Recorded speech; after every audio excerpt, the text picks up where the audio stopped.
It's alright. It's alright.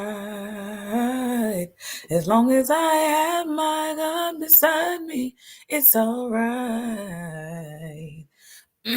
As long as I have his hand to hold, as long as he watches over my soul, as long as I'm under his control, it's alright. Oh, it's alright. It's alright.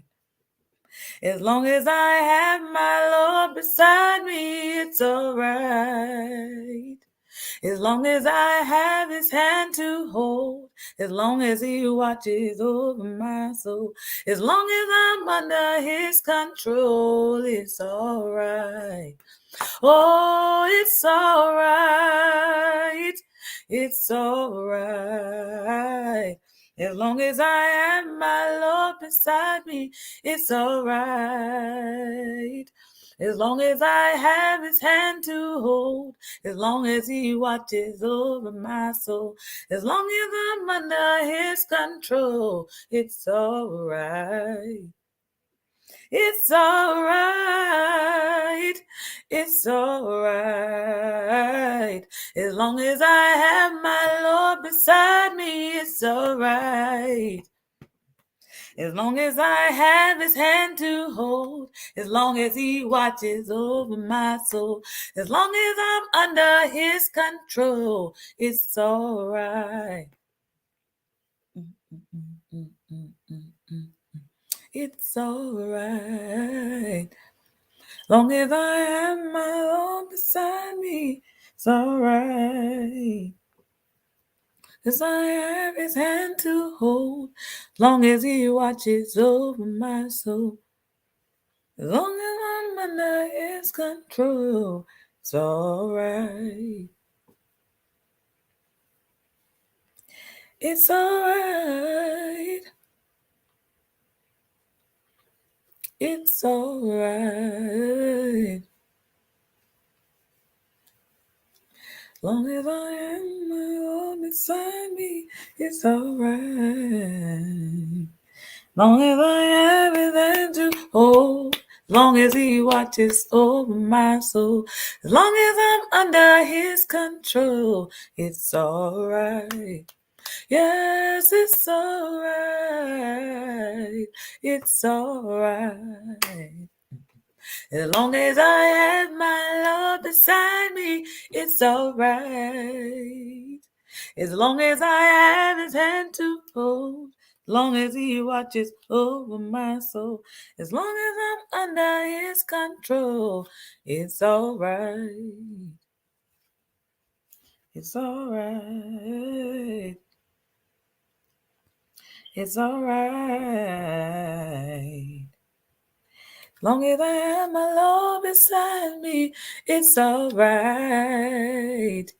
As long as I have his hand to hold, as long as he watches over my soul, as long as I'm under his control, it's alright. It's alright.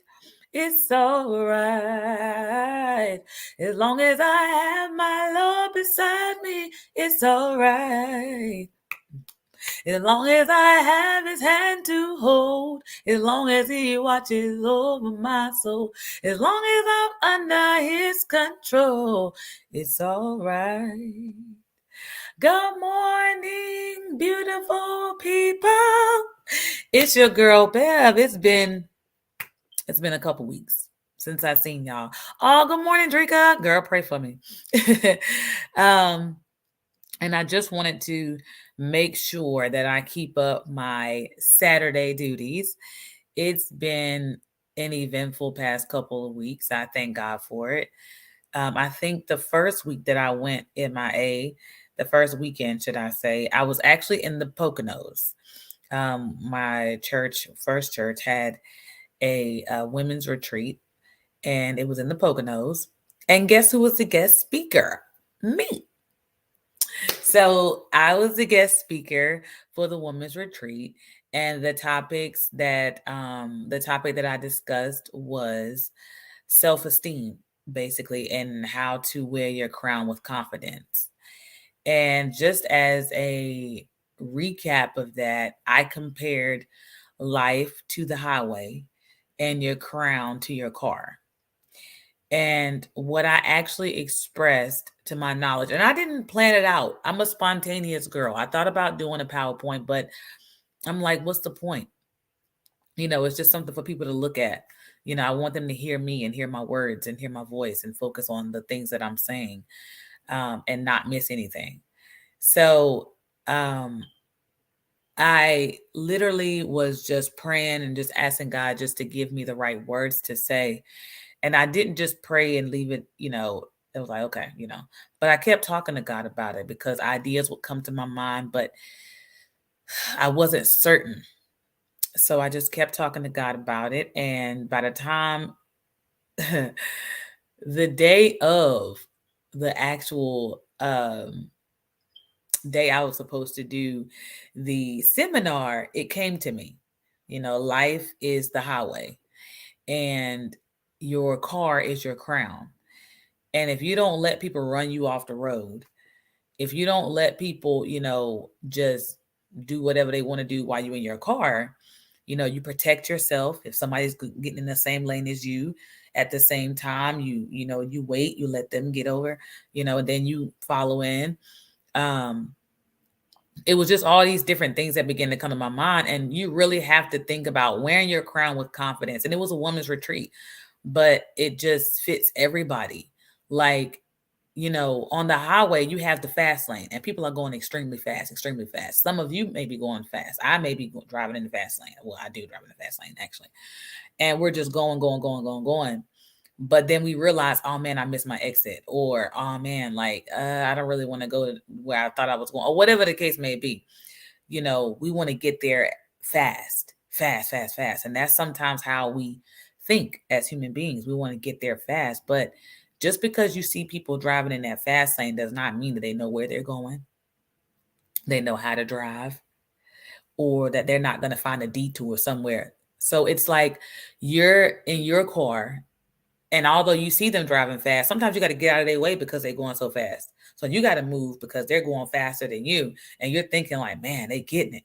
And then all of a sudden you come down the road and you see them either on the side of the road because, they got a flat tire, or they then got pulled over by the police, or they're making a U-turn because they was going the wrong direction, anything. So you should never, ever look at anybody else to compare yourself with other people. Like, that was the point of what I was saying. When you're in your car, you're driving to get to where you need to go at the pace you need to go. The speed limit is for you. That's telling you how fast you should go. And sometimes we want to go faster. Sometimes we feel like we're going slow when we go in the pace that we should go. But it does not mean that we're not going to arrive at the time that we should arrive. You cannot look at somebody that's going fast and say they got it all together and think they have it all together, because that doesn't mean that they do. That doesn't mean that they got it all together at all, period. It could just mean they have on a facade and they're trying to play like they got it together, but internally they are falling apart. And then you have to go around some people that are going too slow, because that's not your pace either. Your pace is for you. If you got a passenger in your car that's trying to tell you how to drive, you get frustrated because, look, this is my life. Technically, you're talking about this is my life. Like, let me drive this car. Don't worry about what I'm doing. But if you need somebody's help, what you do? You say, hey, I'm trying to make a left, but I want to make sure nobody's coming. What you see, so you go to somebody for advice, just like you would in your car when that passenger is sitting there. You ask them what you see. It's just like going to somebody saying, hey, I want to do this, I want to do that. What you think about it? And they give you their advice. But you don't just go to advice to just anyone. So when I related the highway to your life and your crown to your car, think about the highway. It's not a straight road all the time. It's curves. It can be hilly. It could be, different bypasses. You have an exit here, you have an exit there. And your route to get to where you need to go is different from everybody else's. And it doesn't matter that you see somebody on the highway with the same car as you. You're still driving your own car. And You have all of these things that relate to life when you're on the highway. And if you're really I mean, it would be a really good thing for people to be on the highway thinking about life, because you got all these cars around you, meaning we got all these human beings around you, and everybody's heading in a direction. Some people are going to get off early, which means some people may pass away. Some people may go all the way down to the end of the highway, whatever the case may be. The bottom line is you are surrounded by people every single day, but no one is exactly like you. You may have the same car as someone externally, and some of the features in the car are equivalent to yours, but there's always something different, whether your tires are a different tire brand name, or whether you have the premium of that car and they have the basic of that car, or both of y'all have the premium, but like I said, the tires are different, or you have a steering wheel cover, or you have seat covers and they don't. Their car may have leather seats and you have. So it's the same thing with people. Even though I'm very similar, like I'm okay. I was just telling my mom this yesterday. I'm the split child to me. And she agreed, like I'm like my father in certain ways, and I'm like my mother in certain ways. And it's like there are some days where I'm just displaying many characteristics of my mom, my mom, of my mom. I'm displaying many characteristics of my mom, but I'm not exactly like my mom. There are still things about me that my mom doesn't have in her. And then I display characteristics of my father. And to me, that's always in tone and in the way that I speak. I come across like my father a lot of times. And my mom, she's stern, but can definitely be soft spoken. My father, he's militant, and them words are hurt. So I'm like my father, but then I have the creativity of my mother, and I have the nurturing mindset and the nurturing, mommy aspect like my mom. But at the same time, I'll discipline you behind like my father. So it's like I'm similar to them, but that does not make me them. It makes me like them. But at the end of the day, I still have things about me that's different from my parents. So it's the same thing in the world. If I'm doing the same, I do the same job I have the same job title as some of my coworkers. Like we have similar things in common when we have conversations. But at the end of the day, they are not equivalent to me and I am not equivalent to them. So it doesn't matter that we're doing the same thing. They're not my competition. And I feel like if you look at someone as your competition, you are giving them control over you emotionally. You're giving them control over your positivity. Because if you look at someone as your competition, what's going to happen when somebody compliments them? When somebody says, hey, I really like, okay, your car. Let's say y'all have the same car and you're like, we got the same car. That's my competition right there. Like, just using that as an example. Somebody walk up like, man, I really like your car. And then you looking at them like, I got the same as that car. What's so different with that car? But they got a little something different on theirs. They got a little something different that they noticed that they liked. But yet you're mad because you see them as competition. So then you begin to feel some type of way about them because you feel like they're doing the same thing I'm doing. They're getting compliments on it. So let me work harder to do this and do that to get people's attention. No, absolutely not. People sing. I sing, but I love to hear people sing. And I do not like when people put me against people that sing. I do not like that. I hate it with the passion. Do not compare me to nobody. Bev is Bev. God gave me this, but he gave other people their gifts too. Do not put me above other people. That drives me crazy because you can plant seeds of competition in those people. And then they feel some type of way every time I sing. And even if I'm singing a good song for God's glory, they can't really get nothing out of it because they're so busy thinking about how everybody loves hearing Sister Bev sing. I'm telling you, I don't mind getting complimented about my singing ability by God's permission, but I do strive to stay humble with it because I want people to understand it's not about me. It's not about me. And I never want to be in a position where somebody feels some type of way about me because someone is comparing me or saying, I love to hear you sing is one thing. But yeah, like and this is not like, it's just me. It's just what I do. It's just how I am. I never want to hear people compliment others sing. And people have done this. They will compliment somebody else that can really, really sing to get my reaction. And sometimes I may not even think that person can sing. But if I say they can't sing, then it's like I'm jealous. So I just be like, oh, okay, well, that's good, and or something, I don't say nothing at all. I just be chilling, and people can feel however they want to feel about it. It's not my opinion that matters. It's just not. But all you want to do is stir up competition. And that right there drives me insane. So that's why I compared the highway to life, because you're going to have people on the road with the same car as you. But it does not make them better than you, or you better than them, or you more important, or them more important than you. It's really simply a mind thing. That's why your mind has to be more mature and more stable than the way you feel, because in order for you to overcome the simple-minded things that people put out there in this life, then you're able to control your feelings about it. And many people don't see it as such. Like life is a highway, even though that is a song, but that's how it is. It's like, you got all these turns and these sharp curves, and you got to slow down, and people driving really, really fast. There are car crashes, and, people have a car crash. To me, represents a mental meltdown, where somebody just had a car crash and they had a mental meltdown and something happened, or somebody getting sick, or, somebody losing control in their lives, or whatever the case may be, and it's just a simple matter of you staying in control of your car. You focusing on what you have to do for yourself to be the best you that you can be. How do you become the best driver? You don't just become the best driver by looking out for yourself. You become the best driver by looking out for other people too. So the best version of you is the version of you that does for you, that does for other people. So I also mentioned straightening up the crowns of others. If you see someone getting ready to get over, and you're about to get over, but y'all about to merge in the same lane, instead of you trying to outdo them and say, look here now, like, move out of the way, you wait, and okay, they over now, okay, now let me get over, and you safely pass over.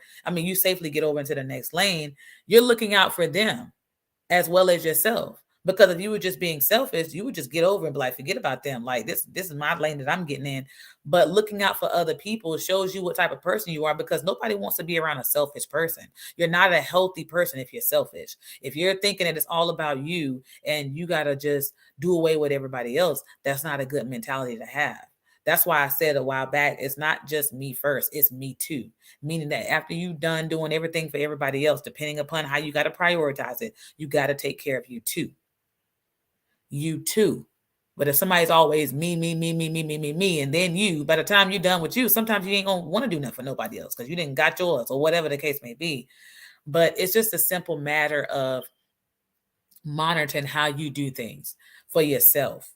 Like, you stand in control of your own emotions. You trying to be positive minded. You trying to make sure your behavior is good towards you and towards other people, because how you do for you is going to reflect in how you do for other people. How you love you is going to reflect on how you love other people. And I'm telling you, sometimes you do have to put people to the side just so you can focus on you and get you right. And then you can go back and do what you got to do for other people. And that's true.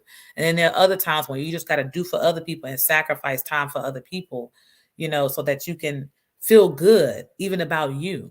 So it just depends on where you're at in life.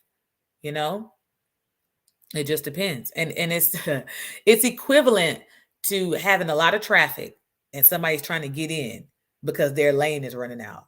You got one or two choices. You're going to say, nah, I can't this time. I would, but I just got too much going on. That's creating a boundary. You're like, I really want to let you in, but right now, I can't right now. I got too much going on. I got to stay focused on what I'm doing. So you don't let that person in, right? It's equivalent. And then there are times when you're like, you know what? I got a lot going on, but it's all right. Go ahead, get in. Go ahead. I know you got a lot of stuff going on too. It's like you showing compassion, to that person. Come on in. I see your lane running out. Come on in. It's the same thing. Like, someone's asking you to help them and you can't do for them right then because you got so much going on and you need somebody to do for you. So that's equivalent again to someone trying to get in your lane because their lane is running out. They're going through a lot.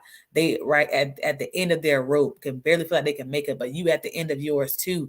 And you like, Lord, I want to help them, but I can't help them right now. Lord, send somebody to help them. And then all of a sudden you look and you see the person behind you let them in. So it's Man, it's just so beautiful how you can compare life to certain things and how you can really look at it and see where you're at, where you're trying to go, where you want to be, where you want to end up. And, you know, you having a destination, of where you're going is like you having goals in life.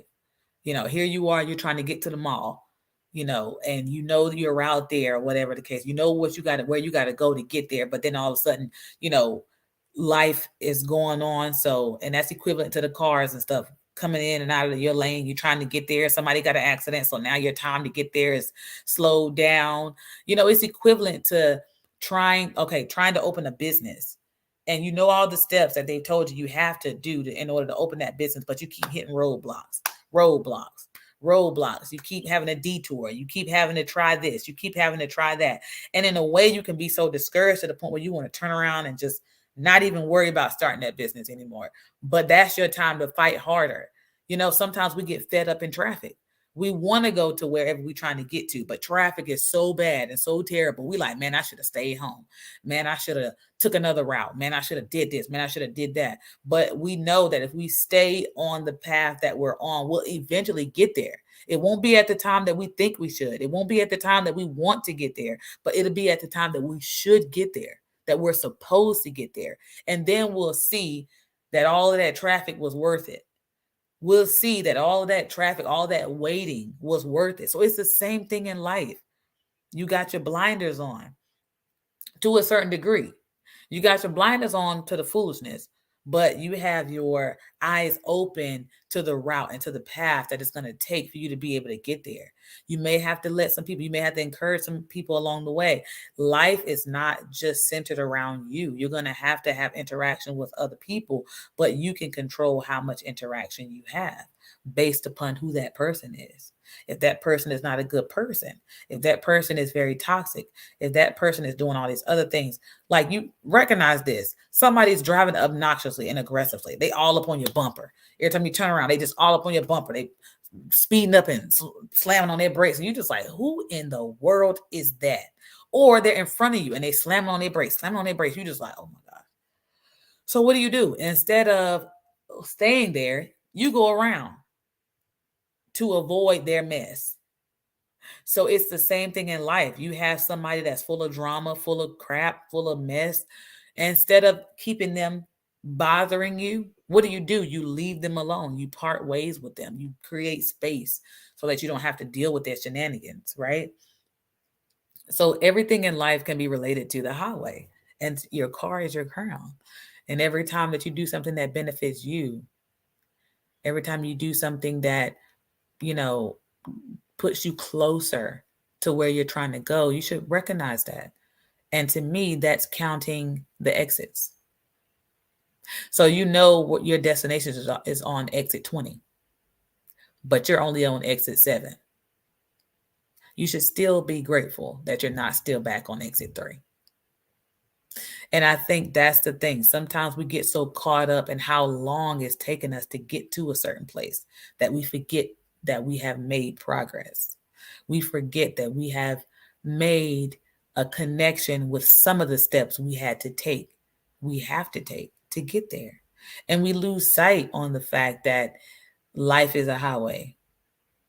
We lose sight on the fact that everything is not going to happen overnight.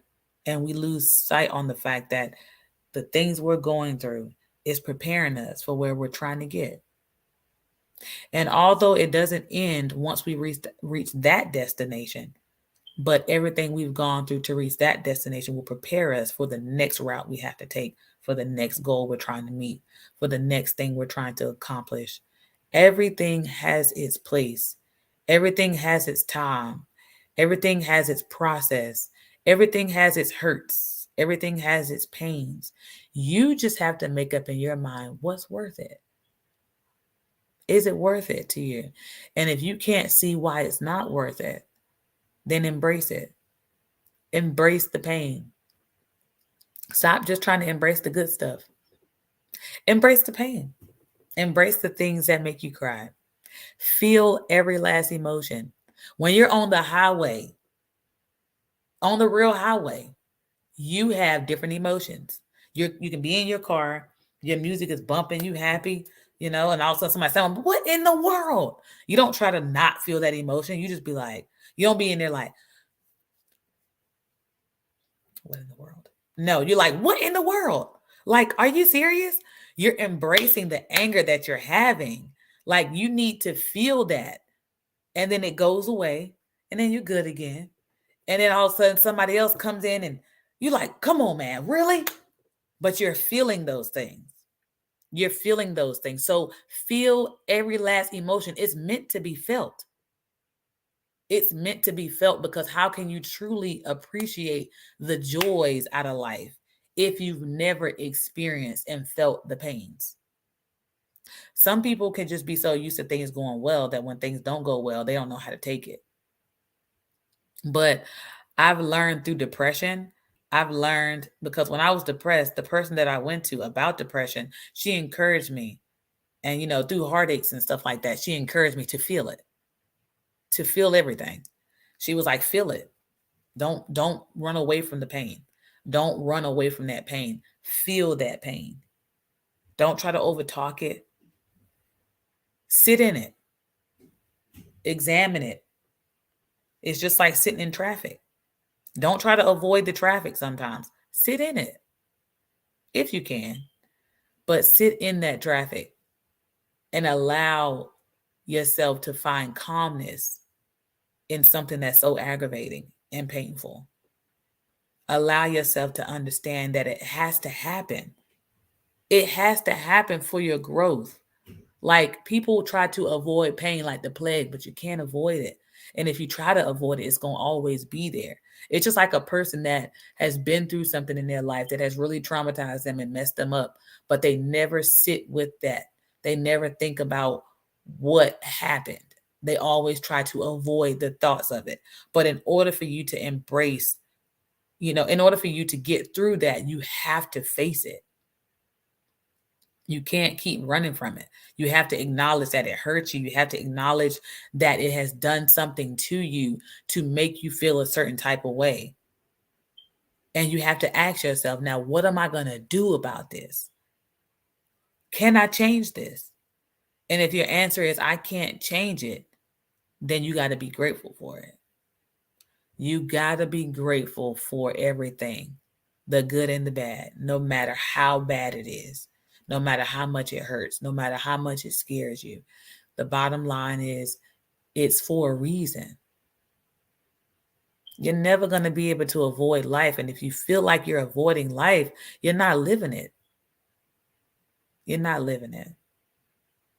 You're existing in it, but you're not really truly living. Living involves feeling.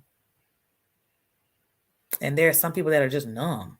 There are some people that have just trained themselves not to react to things, not to respond to things. But I'm here to tell you, like, you really truly have a lot to do when you're really just looking at yourself like, man, like, okay, this is good, that's good, yada, yada, whatever. But I'm telling you, you really, really, really, really have to embrace everything. You got to. You really have to. So I will say to every one of you, wonderful individuals, um, to just hang in there. Like, that seminar was really, really good for me. And I needed that too. I don't ever want to talk to people and not get something out of what I'm saying, because I'm not perfect and I don't have all the answers. But what I do know is I go to the one that does. And by his permission, God's permission, I'm able to give y'all something to help. And it's an honor and a privilege to be able to say something worth listening to. It really is. And the responses that I got, oh, I needed that, I needed that, I needed that. I was grateful for those things. Very grateful. And I'm appreciative. I'm just blessed, even through everything. Even through the bad news that I got this week, I'm grateful. And I think sometimes we have to be more and more grateful and not allow the things that we're dealing with to take away from the gratefulness on the inside. And it's not always easy, but it's definitely possible. So I was glad to be a part of such an event. I was able to do some of the first things that I went kayaking for the first time. I did a bonfire for the first time and melted marshmallows. I can't eat chocolate, so I had to do marshmallows and graham crackers. And then I did paddle boats for the first time. I went hiking up a trail. And then I sat out in the grassy green area, and I really enjoyed myself. I'm blessed. So that was a wonderful women's retreat. Took a few pictures here and there. I'm not really a picture girl. I just like to soak up the memories, but I'm grateful and I'm blessed. Um, so just take some time today, you guys, and just reflect on the things that you think are too hard and ask yourself where you want to be 6 months from now. It starts in your mindset. Anything is possible if we just have a positive mindset and believe that everything's going to work out. And I'm learning that more and more every single day. I'm learning to be grateful even when things seem to be haywire. So take some time and reflect. You know, sometimes we just so busy focused on the things that's not going right. We forget about all the things that we forget. We're so focused on the things that are going wrong that we forget about the things that are actually going right. And I'm guilty of that. Definitely guilty of that. But I find that prayer and trying my best to be grateful for what's going on really does help me to overcome those moments. So I'm grateful I was able to do that seminar and go to the Poconos and then last week I was just tired. I don't even know. I was just like, I'm gonna take a day. I've just been traveling a lot and just wanted to take some time to myself, I guess. Been working on some projects, doing some things that I like to do, and I'm very grateful. So this is to all my people that have been, I think this month makes a year that I've been doing my videos with Flower Bev. And I just want to say from the bottom of my heart that I appreciate y'all so much. Those that are just now starting to watch and those that have been watching for a long time.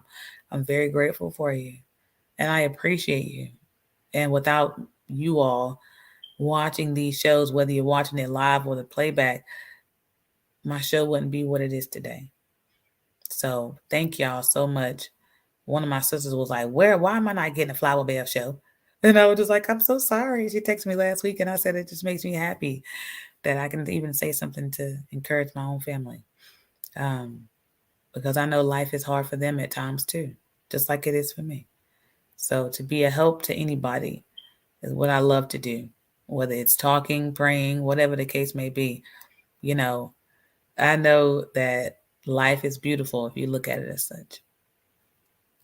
So take some time. Oh, thank you, sis. Pray for me. I do. I do smile a lot though. Yes, I will do my best with God's help to keep smiling and keep going forward. Somebody encouraged me a long time ago to never change. And God be my helper. That's my determination. If I change, I want to change for the better, not for the worse. So thank y'all for watching today. Didn't want to have a long show today. I got some things ahead of me, but just wanted to check in and just tell y'all, hey, and that I love y'all, that I hope everyone is safe considering the storm and things like that. Hope everyone has everything that they need and that they're safe and sound and no one is without anything. So, thank y'all again. I love y'all. And of course, I'm going to do my closing song. Oh, may God be with you. Oh, may God be with you. Oh, may God be with you till we meet again. Oh, may God be with you. Oh, may God be with you. Oh, may God be with you till we meet again. Bye. Peace be unto you too. Thanks for joining. Bye.